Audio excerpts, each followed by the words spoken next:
Chief justice of India justice JS. Khehar नवनिर्वाचित राष्ट्रपति रामनाथ कोविंद को राष्ट्रपति पद की शपथ दिलाएंगे। इसके बाद आउटगोइंग प्रेसिडेंट प्रणब मुखर्जी और राष्ट्रपति रामनाथ कोविंद सीट की अदला बदली करेंगे। इस दौरान एक दिलचस्प चीज भी होगी, बता रहे हैं इंडिया टीवी संवाददाता देवेंद्र पराशर। भवन के सेंट्रल हॉल में मंच पर chief justice of India Ramnath Kovind को देश के राष्ट्रपति पद की शपथ दिलाएंगे।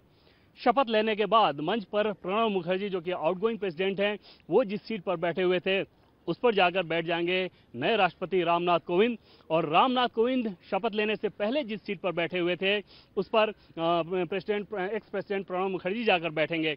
जाहिर तौर पे सीटों की इस अदला बदली में कुछ समय लगेगा, कुछ अंतराल रहेगा और इस अंतराल के बीच एक दिलचस्प चीज़ ये होती है कि जो राष्ट्रपति पद की शक्ति होती है वो डिम्ड हो जाती है चीफ जस्टिस ऑफ इंडिया के लिए, यानी कि कुछ सेकंड के लिए चीफ जस्टिस ऑफ इंडिया के पास राष्ट्रपति पद की शक्तियां डिम्ड हो जाती हैं, निहित हो जाती हैं। कैमरा पर्सन भान प्रकाश के साथ देवेंद्र पराशर, इंडिया टीवी, दिल्ली। बिल्कुल, तो आपने सुना कि किस तरह से कुछ क्षणों के लिए जो सारी शक्ति है वो जे.एस. खेहर के पास होगी, चीफ जस्टिस ऑफ इंडिया के पास होगी। अब ये दिलचस्प एक एनेक्डोट बताया देवेंद्र पराशर ने। मनीष झा का रुख करेंगे। मनीष, 10 अकबर रोड से राष्ट्रपति भवन का जो फासला है बहुत ज्यादा नहीं है, लेकिन लंबा राजनीतिक सफर जरूर रहा है रामनाथ कोविंद के लिए। इस वक्त क्या हलचल वहां पर?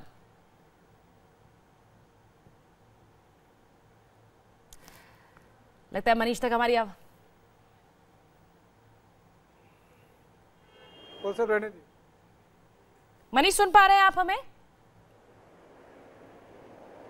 जी, आपकी आवाज मैं सुन पा रहा हूं। मैं आपको बता दूं कि इस समय रामनाथ कोविंद को लेने के लिए राष्ट्रपति भवन से जो गाड़ियां हैं, जिस पर अशोक स्तंभ की लाट लगी होती है, वो गाड़ियां आ चुकी है 10 अकबर रोड में राष्ट्रपति भवन को से।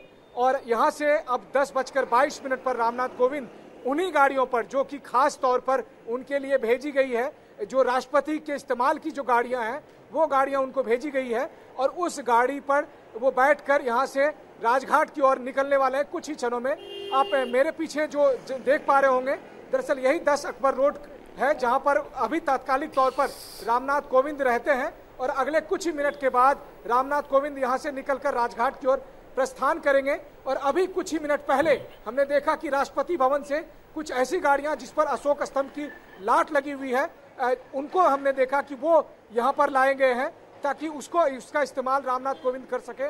अब तक वो गाड़ियां सिर्फ और सिर्फ राष्ट्रपति के इस्तेमाल के काम आती थी। जी बिल्कुल। पुष्पेश जी, जो बात मनीष बता रहे हैं, जो एक प्रेसिडेंट कैवलकेड होता है, जो एक राष्ट्रपति का काफिला होता है, उसका उसी काफिले का हिस्सा, उसी में से एक कुछ गाड़ियां पहुंची हैं रामनाथ कोविंद को लेने के लिए।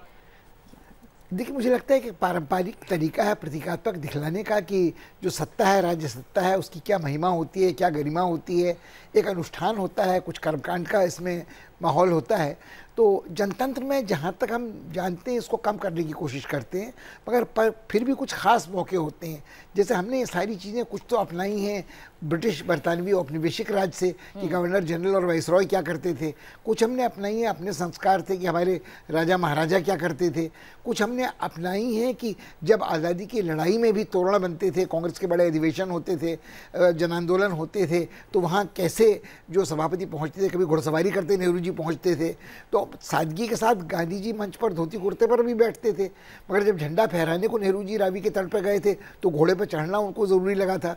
तो मुझे लगता है कुछ मौके ऐसे होते हैं जब जनता को भी लगता है जनतंत्र में कि कुछ, जैसे गणतंत्र दिवस की परेड होती है, तो वो कोई शाही तामझाम नहीं है, मगर उसमें जनतंत्र का उल्लास झलकता है हर पल। तो ऐसे ही जब राष्ट्रपति पदभार ग्रहण करता है या जब प्रधानमंत्री लाल किले की प्राचीर से भाषण करता है तो जनता उसके साथ जुड़ती है। तो उसकी गरिमा को बरकरार रखने के लिए, उसकी महिमा के मंडन के लिए कुछ तामझाम जरूरी होता है।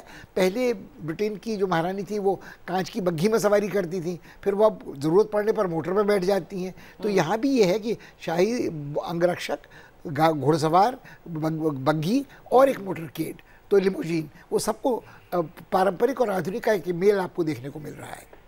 बिल्कुल। तो जैसा आपने कहा कि जैसा पुष्पेश जी कह रहे थे, जमाना रफ्तार का है और हवा से बातें करने वाली एक से बढ़कर एक गाड़ियां हैं आज, लेकिन राष्ट्रपति की शाही सवारी, बग्घी की बात कुछ अलग है।